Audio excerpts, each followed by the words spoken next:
ഇപ്പോൾ പലയിടത്തിലും റോങ് ആയിട്ടുള്ള ചില മെസ്സേജുകൾ വന്നു കഴിഞ്ഞാൽ ജോലി കുറെ പോകും എന്നൊക്കെ പറയുന്നത്. That is wrong. വന്നു കഴിഞ്ഞാൽ ജോലി എളുപ്പമാവും, അതിനോടൊപ്പം തന്നെ പ്രൊഡക്ടിവിറ്റി കൂടും. ഇവിടെ നമുക്ക് കൊണ്ടുവന്നിട്ട് ഈ 100 CV അപ്ലോഡ് ചെയ്തിട്ട് എന്റെ JDക്ക് ഈക്വലന്റ് മാച്ചിങ് ഉള്ള 10 പേരെ തരണം, അല്ല 5 പേരെ തരണം എന്ന് പറഞ്ഞാൽ ക്യാൻ ഈസിലി വിത്തിൻ സെക്കൻഡ്സ് നമുക്ക് ഏറ്റവും പ്രൊഫൈൽ ബെസ്റ്റ് ചെയ്തെന്ന് കാണിച്ചു തരാൻ പറ്റും. അപ്പൊ ഈ HR മേനെ നമുക്ക് കളയാൻ പറ്റില്ല.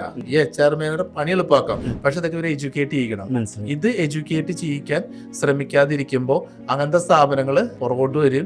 ഇതിന് ഇനീഷ്യേറ്റീവ് എടുക്കുന്ന സ്ഥാപനങ്ങൾ കുറച്ചുകൂടി ബെറ്റർ പെർഫോമൻസ് ചെയ്യാനും പറ്റും. ഞങ്ങൾ അതൊക്കെ ഇനീഷ്യേറ്റീവ് എടുത്തിട്ട് ഞങ്ങൾ സ്റ്റാർട്ട് ചെയ്തിട്ടുണ്ട്. ഞങ്ങളുടെ എല്ലാ കസ്റ്റമേഴ്സിനും നമ്മൾ ഓരോ ഡിപ്പാർട്ട്മെന്റ് വൈസ് AI അവയർനെസ് കൊടുത്തോണ്ടിരിക്കുകയാണ്. ഒരു ബിസിനസ്സിൽ ടെക്നോളജി കൺസൾട്ടൻ്റെ റോൾ എന്താണ് എന്നുള്ളതാണ് ഇന്ന് നമ്മുടെ വിഷയം. അതിനെപ്പറ്റി സംസാരിക്കുന്നതിന് വേണ്ടിയിട്ട് സ്കൈബർടെക് ഫൗണ്ടറും ടെക്നോളജി കൺസൾട്ടൻറ്റുമായ സുരേഷ് കുമാർ സാറാണ് നമ്മളോടൊപ്പം എന്നുള്ളത്. Welcome sir. Thank you. ഈ പറഞ്ഞതുപോലെ തന്നെ ഒരു ബിസിനസ് എന്ന് പറയുമ്പോഴത്തേക്കും അവിടെ ടെക്നോളജി കൺസൾട്ടൻറ്റിൻ്റെ ആവശ്യം എന്താ? ബിസിനസ്സുകാർ നമ്മുടെ അടുത്തോളം അവർക്ക് അറിയാവുന്ന അവരുടെ ബിസിനസ് ഏരിയയാണ്. ഇപ്പോൾ റെസ്റ്റോറൻറ്റ് ബിസിനസ്സോ തുണിയുടെയോ എന്ത് ബിസിനസ് ചെയ്യുകയാണെങ്കിലും അവർക്ക് അവരുടെ ഒരു ഏരിയയിൽ ഒരു ഫുൾ നോളജബിൾ ആണ്. പക്ഷെ അവർക്ക് അറിയാത്ത കുറേ മേഖലകളുണ്ട്. അത് മേ ബി ഒന്ന് IT ആവാം, 2 ചിലപ്പോൾ ഫിനാൻസ് ആവാം, അല്ലെ ചിലപ്പോൾ മാർക്കറ്റിംഗ് ആവാം. അപ്പോൾ ഇതിലെല്ലാറ്റിലും തന്നെ അവിടെ അവർ നോളജ് ഉണ്ടാക്കാൻ നിന്ന് കഴിഞ്ഞാൽ അവർക്ക് അവരുടെ കോർ ഏരിയയിലേക്ക് അവർക്ക് എൻ്റർ ചെയ്യാൻ പറ്റില്ല. അപ്പോൾ അവർ ഏതാണോ അവരുടെ കോർ ഏരിയ അവരത് ഫോക്കസ് ചെയ്യും. അവർക്ക് പരിചയമില്ലാത്ത മേഖലകൾക്ക് അതിന് പ്രോപ്പറായിട്ടുള്ള അഡ്വൈസ് തരാൻ പറ്റുന്ന ആൾക്കാരെ വെച്ച് കഴിഞ്ഞാൽ അവർക്ക് അവർ ആ ഗ്യാപ്പ് ഫില്ല് ചെയ്യാം. അവിടെയാണ് ഒരു ടെക്നോളജി കൺസൾട്ടൻറ്റിൻ്റെ റോള്. ഇത് പല മേഖലകൾക്കും ആൾക്കാർ ആവശ്യമുണ്ടാവും. പക്ഷേ ടെക്നോളജിയിൽ ഇങ്ങനെ ഒരു കൺസൾട്ടിങ്ങിൻ്റെ സ്കോപ്പ് ഞാനൊരു 10 വർഷം മുന്നെയാണ് ഞാനിങ്ങനെ ഈ ഒരു കമ്പനി സ്റ്റാർട്ട് ചെയ്തത്. അപ്പോൾ അതിന് കാരണം എന്ന് വെച്ച് കഴിഞ്ഞാൽ ഞാൻ പല കമ്പനികളിലെ IT ആയിട്ടായിട്ടും ഒക്കെ വർക്ക് ചെയ്യുന്ന ഒരു കാലഘട്ടത്തിൽ ചീഫ് ഇൻഫർമേഷൻ ഓഫീസറൊക്കെ ആയിട്ട് വർക്ക് ചെയ്യുമ്പോൾ പലരും പല ആവശ്യങ്ങളും എന്നെ വിളിച്ചിങ്ങനെ ചോദിക്കും, ഞങ്ങൾക്ക് വേണ്ടി ഒരു സോഫ്റ്റ്വെയർ എടുക്കാൻ ഉദ്ദേശിക്കുന്നുണ്ട്, അപ്പോൾ ഏതായിരിക്കും അതിനെ പറ്റുന്ന എന്തെങ്കിലും സജസ്റ്റ് ചെയ്യാനുള്ളതൊക്കെ ചോദിക്കുമ്പോൾ നമ്മുടെ അന്നത്തെ ഒരു അറിവ് വെച്ച് നമ്മൾ കാര്യങ്ങൾ പറഞ്ഞു കൊടുക്കും. പക്ഷെ അതിങ്ങനെ ഒരു പരിധിയിൽ കൂടുതൽ കാര്യങ്ങൾ വരാൻ തുടങ്ങുമ്പോൾ എനിക്ക് തോന്നിയിട്ടുണ്ട് ഒരു ഓപ്പർച്യൂണിറ്റി ഉണ്ട്. ഇത് ടെക്നോളജിക്ക് അഡ്വൈസ് കൊടുക്കേണ്ട ഒരു ആവശ്യകത മാർക്കറ്റിൽ ഉണ്ടെന്നുള്ള ഒരാശയം തോന്നി. അങ്ങനെയാണ് ഞാൻ അതിലേക്ക് വരാനുണ്ടായ കാരണം. പക്ഷേ നേരത്തെ ചോദിച്ച ചോദ്യത്തിന് ഇതിൻ്റെ ആവശ്യകത എന്ന് പറഞ്ഞു കഴിഞ്ഞാൽ പ്രോപ്പറായിട്ടൊരു ഡിസിഷൻ എടുക്കുന്നതിന് മുന്നേ അവർക്ക് ഏതാണ് അവർക്ക് വേണ്ട സിസ്റ്റം, അവർക്ക് വേണ്ട ടെക്നോളജി എന്താ, അതിപ്പോൾ സോഫ്റ്റ്വെയർ ആവാം, ഇൻഫ്രാസ്ട്രക്ചർ ആവാം, അവർക്ക് വേണ്ടി ഒരു ഇ-കൊമേഴ്സ് ചെയ്യാനാവാം, വെബ്സൈറ്റ് എന്ത് വേണമെങ്കിലും ആവാം. അതിന് വേണ്ടി ഒരു അഡ്വൈസ് കിട്ടാൻ വേണ്ടിയിട്ടാണ് ഒരു ടെക്നോളജി കൺസൾട്ടൻറ്റിനെ അപ്രോച്ച് ചെയ്യണത്.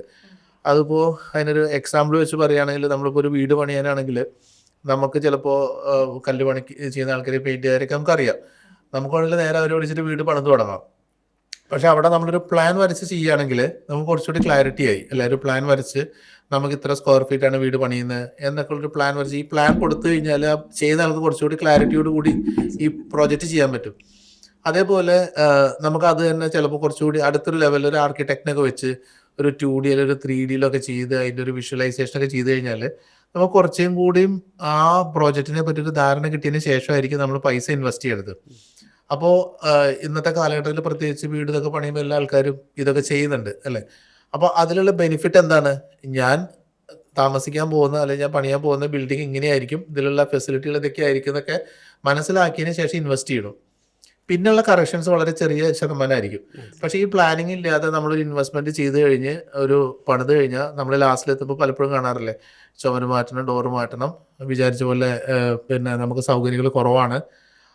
ഇതിൻ്റെ ഒരു റിപ്ലിക്ക ഇതിനെ നേരെ നിങ്ങൾ IT ട്രാൻസ്ഫോം ചെയ്ത് നോക്കുക. മനസ്സിലായി. അപ്പോൾ ഇവിടെ നമുക്ക് ടെക്നോളജിയിൽ ഒരു കൺസൾട്ടൻറ്റ് വെച്ച് കഴിഞ്ഞാൽ ഒരു കൺസ്ട്രക്ഷൻ മേഖലയിൽ ഒരു വീടൊക്കെ പണിയുന്നതിൽ ഒരു ആർക്കിടെക്റ്റിനെ വെക്കുന്നതിൻ്റെ പോലെയുള്ള ബെനിഫിറ്റ് നമുക്കൊരു ടെക്നോളജി ആർക്കിടെക്ട് എന്നുള്ള രീതിയിൽ കൃത്യമായിട്ട് അവർക്കൊരു പൈസ ഇൻവെസ്റ്റ് ചെയ്യുന്ന മുന്നേ എന്താണ് വരാൻ പോകുന്നത്, അല്ലെങ്കിൽ എങ്ങനത്തെ സിസ്റ്റം ആയിരിക്കും അവിടെ വരിക എന്നുള്ളത് ഒന്ന് നേരത്തെ തന്നെ നമുക്കൊന്ന് പ്ലാൻ ചെയ്യാൻ പറ്റും. അപ്പോൾ ഇപ്പം നമ്മളൊരു ചേഞ്ച് നോക്കിക്കഴിഞ്ഞാൽ ഇപ്പോൾ ഒരു ഡിസ്ക് ഓപ്പറേറ്റിംഗ് സിസ്റ്റത്തിൽ നിന്ന് ഇപ്പം AI വരെ വന്നിരിക്കുകയാണ്.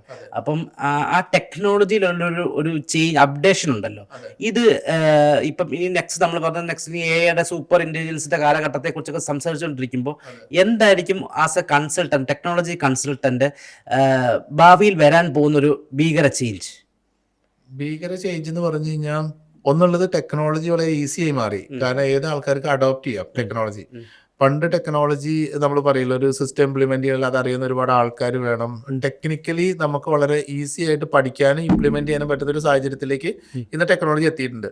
ഇപ്പോൾ നമ്മൾ കാണുന്ന വാട്സാപ്പ് പോലും ഒരു ടെക്നോളജിയുടെ വലിയൊരു മാറ്റം ഒരു മാറ്റമാണ്. കാരണം ഇന്ന് എഴുതാനും വായിക്കാനും അറിയാത്ത ആളാണെങ്കിലും വാട്സാപ്പ് ആള് യൂസ് ചെയ്യുന്നുണ്ടാവും, അതിലൂടെ വോയിസ് അയക്കാൻ അയാളെല്ലാം യൂസ്ഡ് ആയി. അപ്പോൾ ഇതിന്റെ അടുത്ത കാലഘട്ടം എന്താണെന്ന് വെച്ച് കഴിഞ്ഞാൽ ഈ AI എന്ന് പറയുന്നത് ഇപ്പൊ നിൽക്കുന്നത് നമുക്ക് ബുദ്ധി നിർമ്മിക്കാൻ പറ്റിയല്ലേ.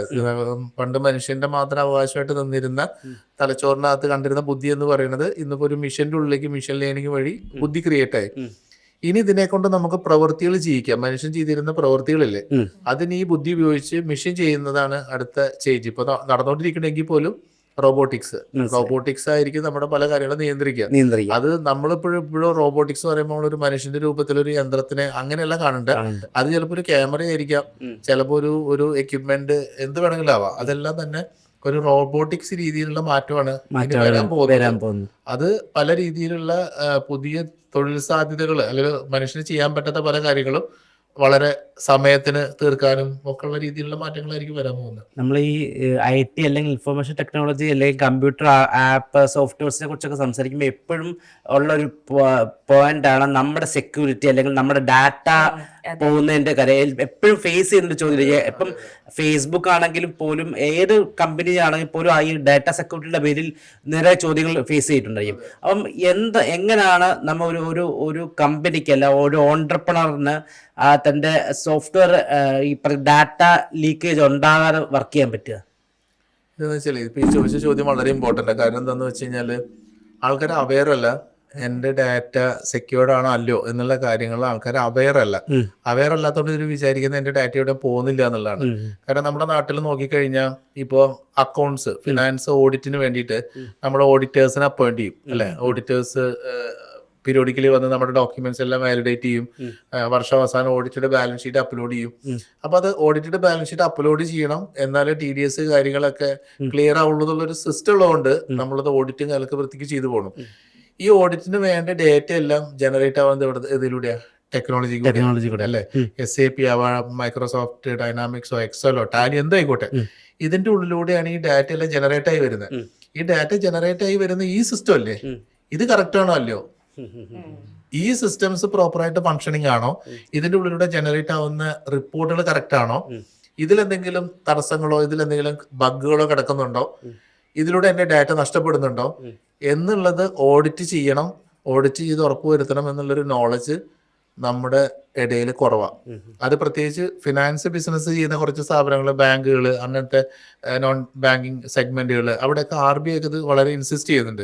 പക്ഷെ പ്രൈവറ്റ് സെക്ടറിലുള്ള കമ്പനീസ് നോക്കിയാൽ, പ്രൈവറ്റ് കമ്പനീസിൽ വിചാരിക്കുന്ന ഇതെല്ലാം നമ്മളോട് സേഫ് ആയിട്ട് ഇരിക്കേണ്ടതല്ല, ഇതിലൊക്കെ സേഫ്റ്റി കുറവുകളുണ്ട്. നമ്മുടെ എംപ്ലോയീസ് വഴി ഡാറ്റ നഷ്ടപ്പെടുന്നുണ്ടാവും അല്ലെ, അറിഞ്ഞോ അറിയാതെയോ നഷ്ടപ്പെടുന്ന ഡാറ്റ ഉണ്ടാവും. ഇതിനെ പറ്റിയൊക്കെയുള്ള അറിവ് കുറവ് ഉള്ളതുകൊണ്ട് നമ്മൾ വിചാരിക്കുന്നത് നഷ്ടപ്പെടില്ല എന്നുള്ളതാണ്.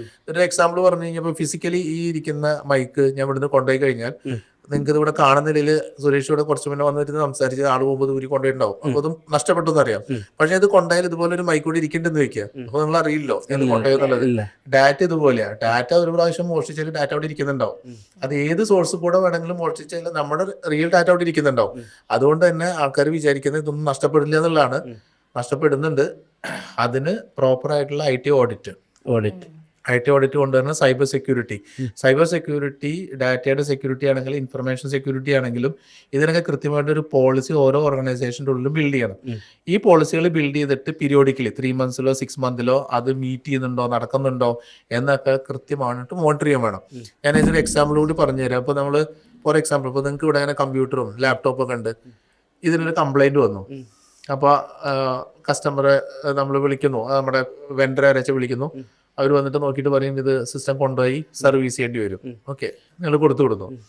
നിങ്ങളുടെ അതിൻ്റെ ഉള്ളിൽ ഒരുപാട് ഇൻഫർമേഷൻ ഉണ്ട് അല്ലെ, നിങ്ങളതൊന്നും ബോധേഡല്ല, നിങ്ങൾ ആ സിസ്റ്റം അതുപോലെ എടുത്തു കൊടുത്തു. ഇനി അതിൻ്റെ ഉള്ളിലുള്ള കുറെ എഗ്രിമെന്റും കോൺട്രാക്റ്റ് ആണെന്ന് വെച്ചോളൂ. നിങ്ങൾ അതെല്ലാം പ്രിന്റ് ഔട്ട് എടുത്ത് ഒരു അലമാറിന്റെ ഉള്ളിൽ വെച്ച് ലോക്ക് ചെയ്തിരിക്കുന്ന ഒരു അലമാര ഇവിടെ ഉണ്ട്, ഒരു കബോർഡ് ഉണ്ട്. ഈ കബോർഡിന്റെ കീ കേടായി. അപ്പൊ ആ കബോർഡ് തന്ന ആൾ പറയും അലമാര കൊണ്ടുപോകണം എന്ന് പറഞ്ഞാൽ പറയും ഇമ്പോർട്ടന്റ് ഡോക്യുമെന്റ്സ് ആയിരിക്കണേ, ഇത് കൊണ്ടുപോകാൻ പറ്റില്ല, ഇവിടെ വന്ന് ഏകം പറയും. അത് പ്രിന്റ് എടുത്തപ്പോൾ നിങ്ങൾക്ക് അത് ഇമ്പോർട്ടന്റ് ഡോക്യുമെന്റ് ആയി. ഇതിന്റെ 10 ഇരട്ടി 100 ഇരട്ടി സാധനം ഇൻഫർമേഷൻ നമ്മുടെ കമ്പ്യൂട്ടറിൽ കിടക്കുന്നുണ്ട്. നമുക്ക് ഇതിനെ അറിയാത്തതുകൊണ്ട് നമ്മൾ എന്ത് ചെയ്യണു, ഇതിനൊന്നും സംഭവിക്കില്ല, അവിടെ കൊടുത്തു വിടും. ഈ കൊണ്ടുവന്ന എല്ലാ ആൾക്കാരിൽ നിന്ന് ഡാറ്റ മോഷ്ടിക്കുന്നല്ല പറയുന്നത്, പക്ഷെ there are ways. അവിടെയൊക്കെ നമുക്ക് നഷ്ടപ്പെടാനുള്ള സാധ്യതകൾ കൂടുതലാണ്. ഇപ്പോ നമ്മുടെ ഓഫീസിൽ വർക്ക് ചെയ്യുന്ന സ്റ്റാഫുകൾ ഫോൺ ചാർജ് ചെയ്യാൻ വേണ്ടിയിട്ട് USB-യിൽ നമ്മുടെ കമ്പ്യൂട്ടറിൻ്റെ അതിൽ കുത്തി ഫോൺ ചാർജ് ചെയ്യും. ഈ ഫോൺ ചാർജ് ചെയ്യുമ്പോൾ ചിലപ്പോൾ അവരുടെ ഫോണിൽ കിടക്കുന്ന ഏതെങ്കിലും മാൽവെയറോ അതിൽ കിടക്കുന്ന വൈറസോ ഉണ്ടെങ്കിൽ തിരിച്ച് നമ്മുടെ സിസ്റ്റത്തിലേക്ക് കയറാം. ഇനി സിസ്റ്റത്തിൽ വല്ലതും ഡാമേജ് ഉണ്ടെങ്കിൽ തിരിച്ച് അവർ ഫോണിലേക്ക് കയറാം. ഇവിടെ നമുക്ക് അറിയാതെ നമ്മൾ വിചാരിക്കുന്ന ഡയറക്റ്റ് കുത്തി കഴിഞ്ഞാൽ ചാർജ് കയറല്ലേ. പക്ഷെ അവിടെ ചാർജ് കയറാൻ വേണ്ടി നമുക്ക് ഇങ്ങനെ കോൺഫിഗർ ചെയ്യാൻ പറ്റും. ചാർജ് കയറാം, പക്ഷെ ഡാറ്റ കമ്മ്യൂണിക്കേഷൻ നടക്കരുത് എന്നുള്ള രീതിയിൽ സെക്യൂരിറ്റി കോൺഫിഗർ ചെയ്യാൻ പറ്റും. പക്ഷെ നമുക്ക് അറിയാത്തതുകൊണ്ട് 90% 95% അങ്ങനത്തെ ഒന്നും ശ്രദ്ധിക്കാറില്ല, ആൾക്കാർക്ക് അറിയില്ല. അങ്ങനെ ചെയ്ത് അവിടെ പ്രൊട്ടക്റ്റഡ് ആയി. ഇത് അറിയണമെങ്കിൽ എന്ത് വേണം, അവിടെ ഒരു സൈബർ സെക്യൂരിറ്റി പോളിസി ഉണ്ടായിരിക്കണം. അത് കൃത്യമായിട്ട് ഓഡിറ്റ് ചെയ്തിട്ടാണ് അത് ഇംപ്ലിമെന്റ് ചെയ്യണം. കാരണം ഇപ്പൊ നമ്മള് എല്ലായിടത്തിലും ഇപ്പൊ IT ഡിവിഷൻ നോക്കുക, ഒരു IT മാനേജറോ സിസ്റ്റം അഡ്മിനിസ്ട്രേറ്ററോ ഒക്കെ ആണല്ലോ. അവിടെ ഒരു ആന്റിവൈറസ് ഇൻസ്റ്റലേഷനിൽ നിൽക്കുകയാണ് എല്ലാ കാര്യവും. അതുപോരാ, അവിടെ ഫയർവാൾ സിസ്റ്റം കൊണ്ടുവരണം. കാരണം നമ്മൾ വലിയൊരു വീട് കെട്ടിക്കഴിഞ്ഞാൽ വാതിൽ വെച്ചിട്ടുണ്ടാവും, പൂട്ടില്ല എന്ന് വെക്കുക. അപ്പോൾ അതിൽ കാര്യമില്ലല്ലോ. ഇപ്പം നമ്മൾ എല്ലാം ചെയ്ത് വാതിൽ വെച്ചിട്ടുള്ള ഒരു IT സിസ്റ്റം ഇപ്പോൾ ഉള്ളൂ, പൂട്ടില്ല.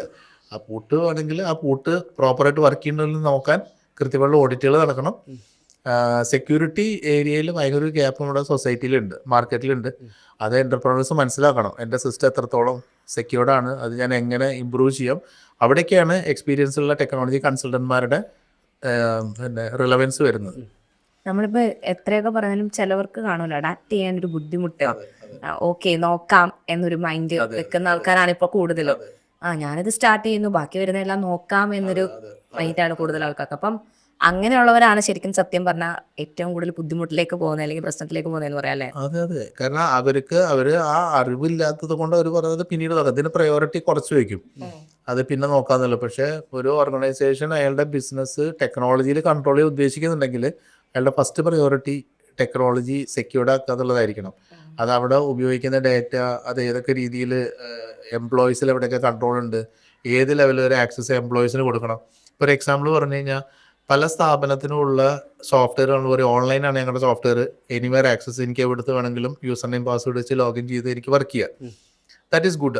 അത് ഒരു രീതിയിൽ നോക്കിയാൽ നല്ലതാണ്. ആളെ ഓഫീസിൽ വന്നില്ല, നമുക്ക് വീട്ടിൽ നിന്ന് വർക്ക് ചെയ്യാനൊക്കെ പറയാം. പക്ഷെ നിങ്ങൾ ഇങ്ങനെ ആലോചിച്ച് നോക്കിയിട്ട് ആ ഒരു ലിങ്കും ആ യൂസർ നെയിം പാസ്വേഡും ഉണ്ടെങ്കിൽ anybody can access the software from anywhere. ഇപ്പോൾ ഒരു സോഫ്റ്റ്വെയർ ചെയ്യുന്ന ഒരു കമ്പനി എന്നുള്ള രീതിയിൽ ഞാൻ പറയുമ്പോൾ എനിക്ക് പറയാം സോഫ്റ്റ്വെയർ എവിടെ വേണമെങ്കിലും ആക്സസ് ചെയ്യാം, ദാറ്റ് ഇസ് സിമ്പിൾ ആയിട്ട്.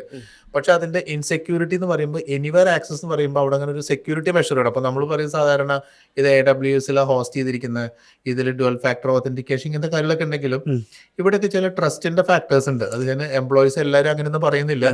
പക്ഷെ ഒരാൾ അറിഞ്ഞോ അറിയാതെയോ ഈ ലിങ്കും ഈ യൂസർ നെയിം പാസ്വേഡും പുറത്ത് കിട്ടിയാൽ ആർക്ക് വേണമെങ്കിൽ ഈ ഡേറ്റ വേണമെങ്കിൽ കയറി മോഷ്ടിച്ചെടുക്കാനൊക്കെ പറ്റും. അപ്പൊ ഇതിന്റെ പിന്നെ ഇത് വരുന്നത് ഈ ഡാറ്റ മോഷ്ടിക്കാനായിട്ട് എന്നുള്ളത് അല്ല പറയുന്നത്. ഒരാൾക്ക് തോന്നുകയാണ് ഇവരുടെ ഉള്ള ഇൻഫർമേഷൻ ഒരു സ്ഥാപനത്തിനുള്ളിൽ നടക്കുന്ന കാര്യങ്ങൾ അറിയാൻ വേണ്ടി, ചിലപ്പോൾ അതിന് വേണ്ടിയാവാം ഇവിടെ നടക്കുന്ന കാര്യങ്ങൾ പുറത്തുനിന്ന് അറിയണമെങ്കിൽ.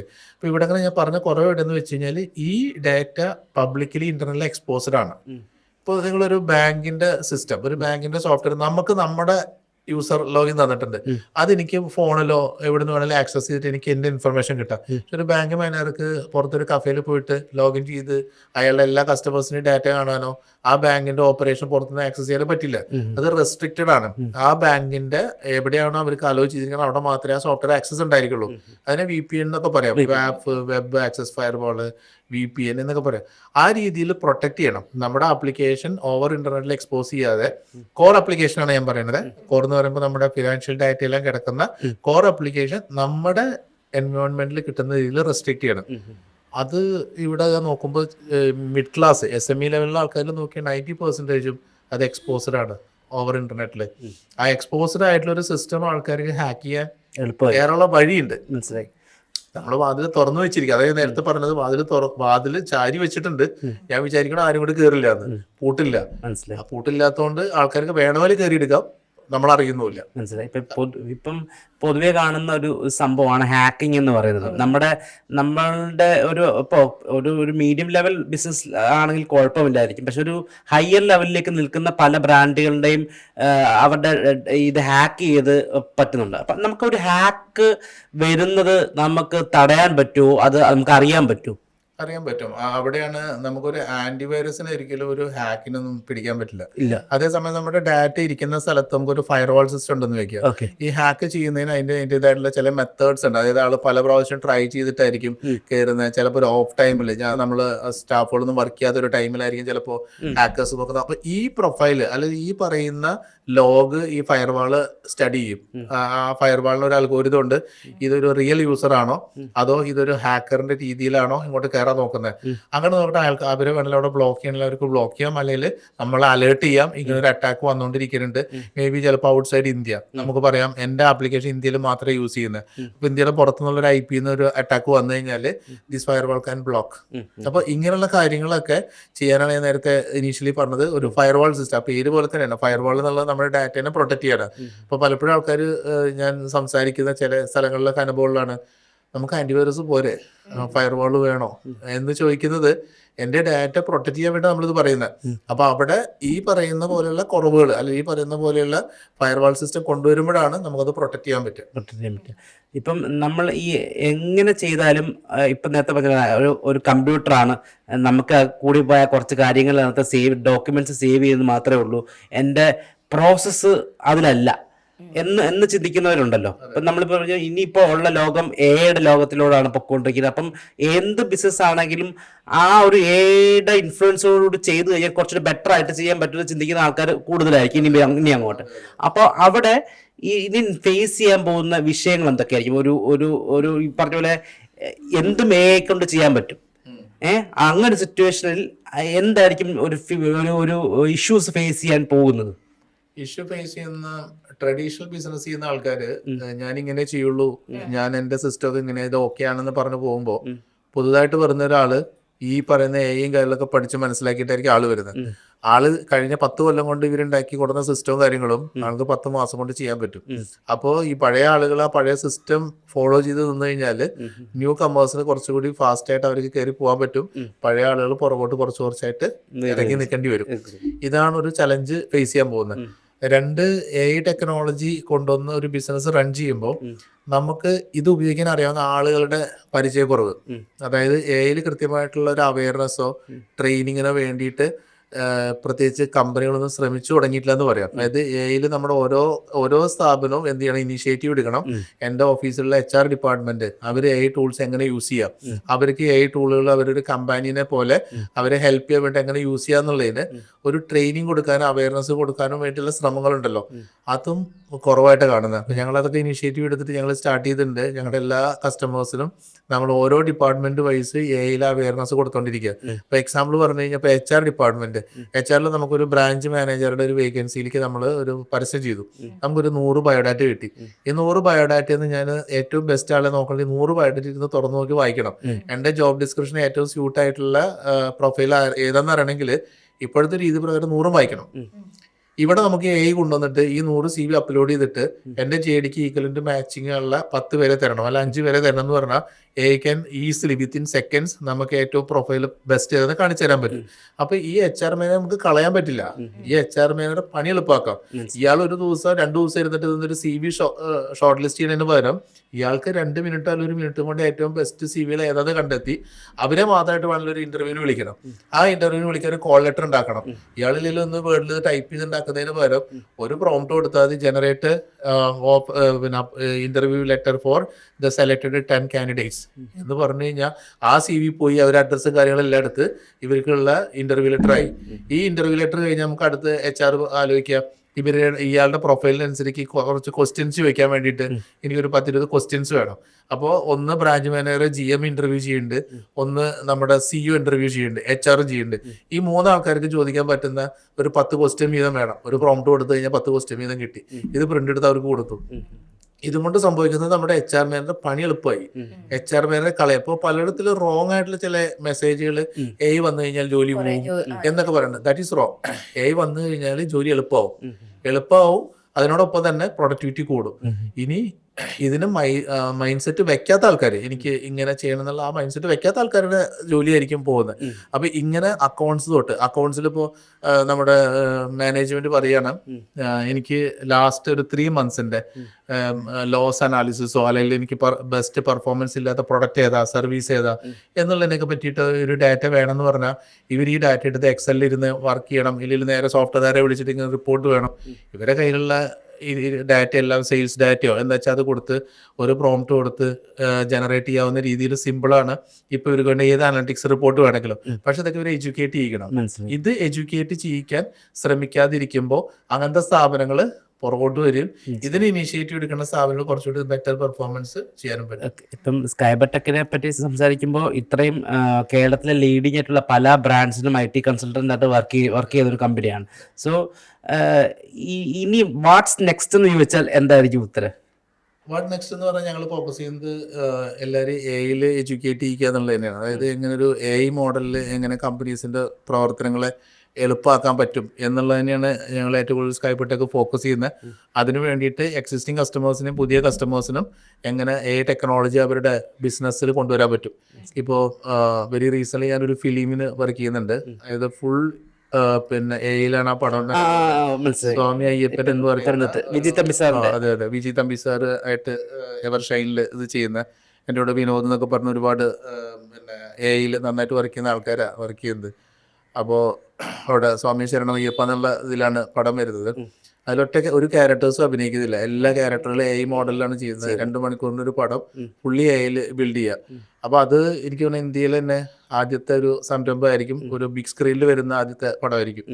അപ്പോൾ ഞാൻ സാധ്യത പറയുന്നത്. അപ്പോൾ ഇവിടെ ഇതിന് പോസിബിലിറ്റി ഉണ്ടോ എന്നുള്ളത്, എൻ്റെ കയ്യിലൊരു വീഡിയോ ഞാൻ വിജി തമ്പി സാറിന് അയച്ചു കൊടുത്തപ്പോൾ ഇത് കണ്ടിട്ട് എൻ്റെ അടുത്ത് പറഞ്ഞു, ഇത് ഒറിജിനൽ വീഡിയോ അല്ലേ, എനിക്ക് വേണ്ട AI ചെയ്ത വീഡിയോ ആണ് വേണ്ടതെന്ന്. അപ്പോൾ സാർ ഇത് AI ചെയ്തതാണ് എന്നുള്ളൊരു ഡിസ്കഷന്റെ ഭാഗമായിട്ടാണ് ഈ ഒരു പടത്തിലേക്ക് ഡിസ്കഷൻ വന്നത്. അപ്പോൾ സാധ്യതകളാണ്. അപ്പോൾ അവിടെയും തന്നെ നമ്മളൊരു സ്റ്റെപ്പ് വെക്കുകയാണ്. ഇതൊരു എക്സ്പെരിമെന്റ് ആണ്. അപ്പോൾ അതിൻ്റെ കൂടെ നിൽക്കാവുന്ന ഒരുപാട് നല്ല ആൾക്കാർ എൻ്റെ കൂടെ വന്നിട്ടുണ്ട്, എല്ലാവരും എക്സ്പെരിമെന്റിന് വേണ്ടിയിട്ട്.